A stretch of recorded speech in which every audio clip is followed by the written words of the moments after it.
Bismillahirrahmanirrahim. Assalamualaikum warahmatullahi wabarakatuh. Kembali lagi dengan saya Imaluddin Agus. Pada video kali ini kita akan membahas salah satu contoh soal untuk tes inteligensi umum pada tes CPNS, yaitu soal analogi. Apa itu soal analogi? Soal analogi itu merupakan soal yang berkaitan dengan padanan kata yang membentuk pola tertentu. Polanya itu boleh saja misalkan antonim, sinonim, atau sebaliknya, sebab akibat, kemudian ada benda fungsinya, ada kata sifat kata benda, kemudian ada nama kota dan ibu kotanya dan lain sebagainya, ya. Nah, untuk memahami lebih jauh terkait dengan soal analogi, perhatikan soal penjelasan dari soal yang pertama. Kita lihat yang menjadi fokus kita untuk menyelesaikan soal analogi, ya, yaitu kita akan mencari kira-kira kata yang tepat untuk mengisi titik-titik ini apa. Nah, caranya kita lihat dulu pola yang dibentuk pada bagian yang pertama ini, ya. Tangan, tubuh. Nah, polanya apa? Tangan itu merupakan bagian dari tubuh. Sekarang kita akan mencari dahan itu bagian dari apa sih? Gitu. Kita coba cross check dari E dulu. Dahan itu bagian dari batang tidak? Boleh, ya. Oke. Kemudian dahan itu bagian dari daun tidak? Salah. Dahan itu bagian dari tangkai atau tidak? Juga salah. Dahan itu bagian dari rindang atau tidak? Ini juga salah. Kemudian yang A itu dahan itu bagian dari pohon? Benar. Lalu dari pilihan A dan E ini kira-kira jawaban yang tepat itu yang mana? Nah, kita coba analisis kembali. Tangan itu merupakan bagian dari tubuh, tapi salah satu bagian dari tubuh karena di tubuh itu ada kaki, ada mata, ada kepala. Sama dengan dahan.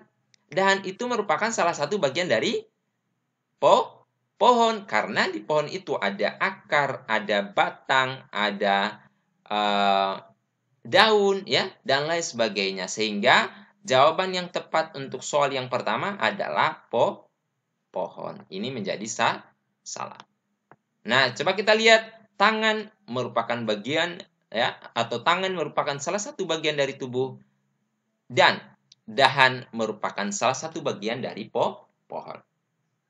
Mudah untuk Ini sangat mudah untuk menjawab soal analogi dan waktu yang dibutuhkan untuk menyelesaikan soal ini juga relatif paling cepat. Sehingga kita bisa curi waktu untuk bisa menyelesaikan soal-soal yang TIU yang lebih sulit.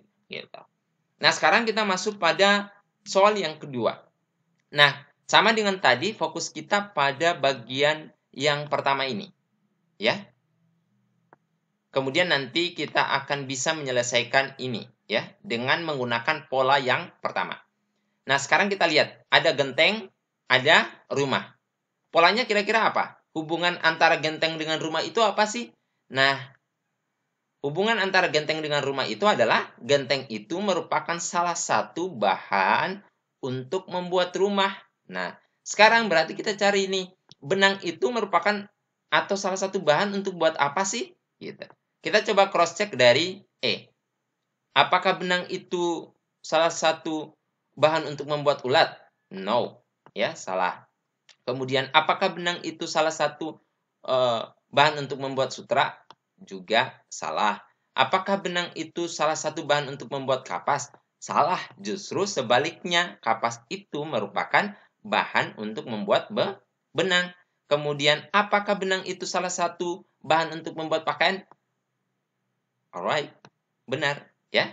Dan yang bagian A, apakah benang itu merupakan salah satu bahan untuk membuat atau jahit? Itu juga salah, ya. Maka jawaban yang tepat adalah B. Yang mana genteng itu merupakan salah satu bahan untuk membuat rumah, benang juga salah satu bahan untuk membuat pakaian. Mudah, ya? Oke, sekarang kita tes kerja soal yang ketiga.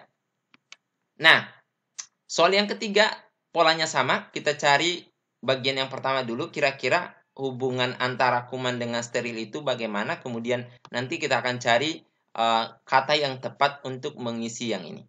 Nah, kuman kemudian dipadankan dengan steril. Artinya apa? Kalau tidak ada kuman itu berarti bersih. Atau kata lainnya adalah steril. Jadi kalau tidak ada kuman itu steril. Berarti ini apa? Kalau tidak ada istri namanya apa? Kalau tidak ada istri apakah namanya orang tua?